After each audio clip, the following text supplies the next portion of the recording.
دن بدن کھلنے لگا ہے نعمت الاسلام یہ۔ بسم اللہ الرحمن الرحیم۔ صرف 5 منٹ کا مدرسہ قرآن و حدیث کی روشنی میں 239واں دن 29 شعبان المعظم۔ نمبر 1 اسلامی تاریخ۔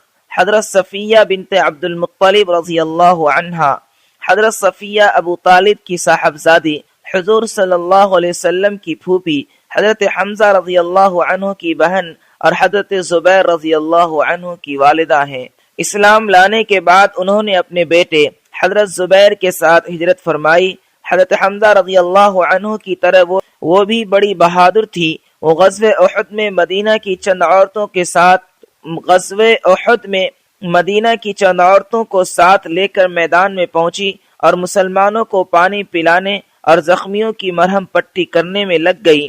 حضور صلی اللہ علیہ وسلم انہیں دیکھ کر پہلے ناراض ہوئے، لیکن بعد میں اجازت دے دی۔ جب کافروں کا پلہ بھاری ہوا اور مسلمان پیچھے ہٹنے لگے تو انہوں نے مسلمانوں کو ہمت دلائی۔ حضرت حمزہ رضی اللہ عنہ کی شہادت کے بعد جب کافروں نے ان کے ناک، کان وغیرہ کاٹ لیے تو حضور صلی اللہ علیہ وسلم نے انہیں لاش کے قریب جانے سے روکا۔ تو حضرت صفیہ رضی اللہ عنہا نے عرض کیا، میں انشاءاللہ صبر کروں گی۔ تو حضور صلی اللہ علیہ وسلم نے جانے کی اجازت دے دی۔ انہوں نے بھائی کی لاش کو دیکھ کر انا للہ پڑھا اور اطمینان کے ساتھ نماز ادا کر کے ان کے حق میں دعا فرمائی۔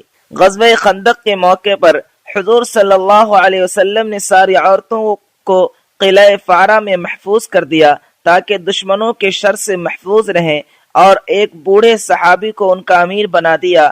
ایک یہودی موقع کی تلاش میں قلعہ کے چاروں طرف گھوم رہا تھا۔ وہ بوڑھے صحابی اس سے مقابلہ کی ہمت نہیں کر سکے۔ حضرت صفیہ رضی اللہ عنہا نے اس کا کام تمام کر دیا۔ ان کی اس بہادری سے حضور صلی اللہ علیہ وسلم بہت خوش ہوئے۔ حضرت صفیہ رضی اللہ عنہا نے 72 سال کی عمر پا کر سن 20 ہجری میں حضرت عمر رضی اللہ عنہ کی خلافت میں وفات پائی اور جنت البقیع میں دفن کی گئی۔ نمبر 2 اللہ کی قدرت۔ رات اور دن۔ اللہ تعالیٰ نے جہاں انسان کے لیے ضروریات کی چیزیں پیدا کی ہیں، وہیں آرام و سکون کے لیے رات اور دن بنائے، اور انسان کے اندر ایسا نظام بنا دیا کہ وہ اگر 24 گھنٹے میں کسی وقت نہ سوئے تو اس کی آنکھیں خود بخود بند ہونے لگتی ہیں اور آخر اسے سونا ہی پڑتا ہے۔ چنانچہ اللہ تبارک و تعالیٰ نے کام کرنے کے لیے دن کو بنایا اور دن بھر تھک کر آرام کی غرض سے رات کو بنایا۔ اگر اللہ تعالیٰ صرف دن بناتا اور رات نہ بناتا تو انسانوں کو سکون نہیں ملتا۔ یقیناً اللہ تعالیٰ بڑی حکمت والا ہے۔ نمبر 3 ایک فرض کے بارے میں بیوی کو اس کا مہر دینا۔ قرآن میں اللہ تعالیٰ فرماتا ہے، تم لوگ اپنی بیویوں کو ان کا مہر خوش دلی سے دے دیا کرو، البتہ اگر وہ اپنے مہر میں سے کچھ چھوڑ دیں تو اسے لذیذ اور خوشگوار سمجھ کر کھاؤ۔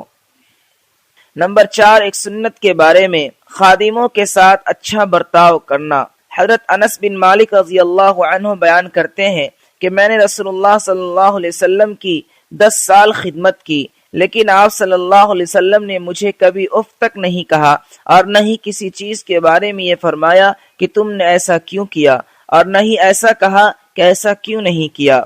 نمبر 5 ایک اہم عمل کی فضیلت۔ روزہ جہنم سے بچنے کا ذریعہ ہے۔ رسول اللہ صلی اللہ علیہ وسلم نے فرمایا، جو شخص اللہ تعالیٰ کی رضا کے لیے ایک دن روزہ رکھے گا تو اللہ تعالیٰ اس کے اور جہنم کے درمیان ایک ایسی خندق بنا دے گا جس کی مسافت آسمان و زمین کے درمیان کے برابر ہوگی۔ نمبر 6 ایک گناہ کے بارے میں حج میں بلا وجہ تاخیر کرنا۔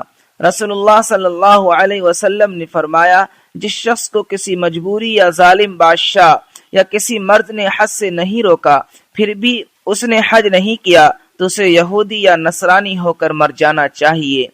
نمبر 7 دنیا کے بارے میں دنیا کا کتنا حصہ فائدہ مند ہے۔ رسول اللہ صلی اللہ علیہ وسلم نے فرمایا، اے ابو ذر، دنیا میں سے جو حصہ آخرت کے لیے ہوگا وہ تجھے نقصان نہیں دے گا، نقصان وہ دے گا جو دنیا ہی کے لیے ہو۔